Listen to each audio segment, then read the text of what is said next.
Have you ever caught yourself making excuses that you didn't even believe? Like, I'm not going to work out today because Mercury is in retrograde. Or like, I'm not going to work out today because like, first I want a snack. So listen, we've all been there.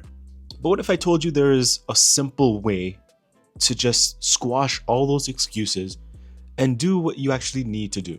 Today, I'm giving you battle-tested, excuse-crushing techniques to make it so you stop making excuses and actually get some things done. If you've ever struggled with procrastination, laziness, or those sneaky little thoughts that creep into your head that stop you from doing something, then this video is for you. And yeah, I'm still in a hotel, traveling for work, and I thought the lighting was really good this morning. I'm in Denver, so like the excuses for me is like I have 20, 30 minutes of a break to either lay down in my room or record a video. So I decided, you know what? Screw it. Let's give it a shot. We'll start with tip number 1 is to remember your wins. I'm sure at one point everyone has accomplished something, either big or small. And maybe you got out of bed this morning. Solid effort. Or maybe you built like a whole business. Either way, remember the time that you achieved something and then keep that. Remember it, okay? Now, did you nail it on the first try? Or did you fail, adjust, and try again? See, instant success is actually kind of rare. Most people who make it fail a bunch of times before they actually get to where they want to get to. But for us normies, we let excuses creep in. That's too hard. That's impossible. There is no way I could ever do that. These thoughts, they're like termites for your motivation. They start small, but over time, they will pretty much eat away at any chance of progress that you've made. So, how do we fight back? Instead of shutting yourself down, tweak the narrative. That's too hard. How can I make it easier?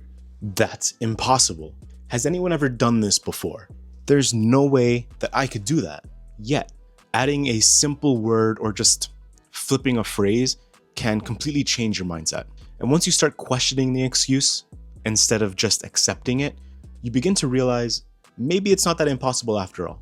Tip number 2, the cartoon battle technique. This one's a little weird, but stick with me. A few years ago, I was working as a nutritionist, helping people get healthy. But first, I had to get myself in shape. I didn't think anyone would listen to someone about being healthy if that person wasn't healthy themselves. So that was my mentality at the time. So I set some goals and naturally made some excuses along the way. An interesting technique that helped me was starting to picture a battle in my head.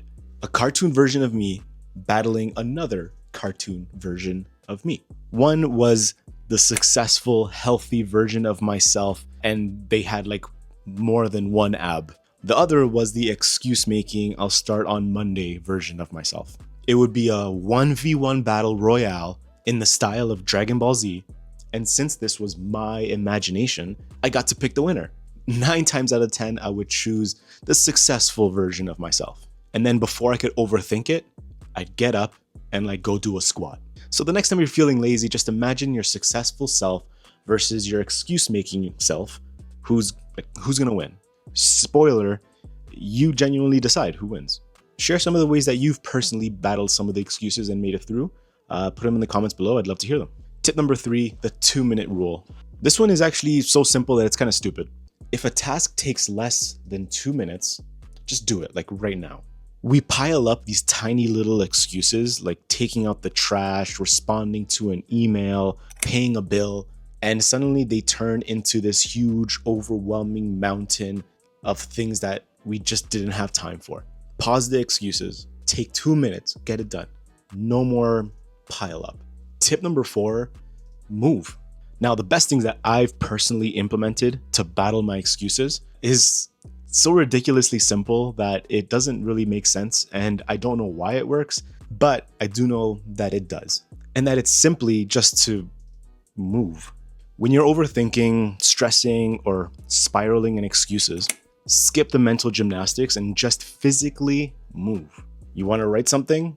Get up and grab a pen. You need to work out? Get up and put on your shoes.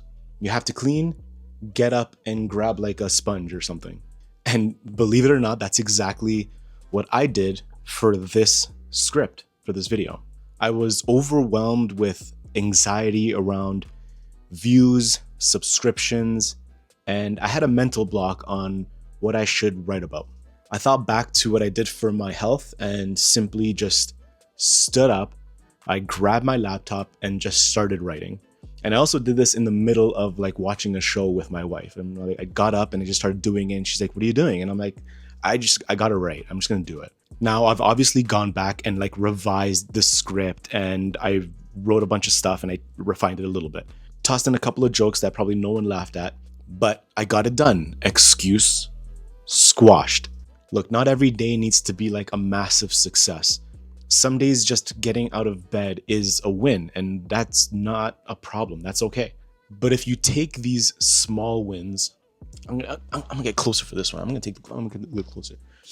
But if you take those small wins, build on them, and use them to push past excuses, you'll start knocking out those excuses one by one, and you'll see that those things that you once thought were impossible were actually never really that hard.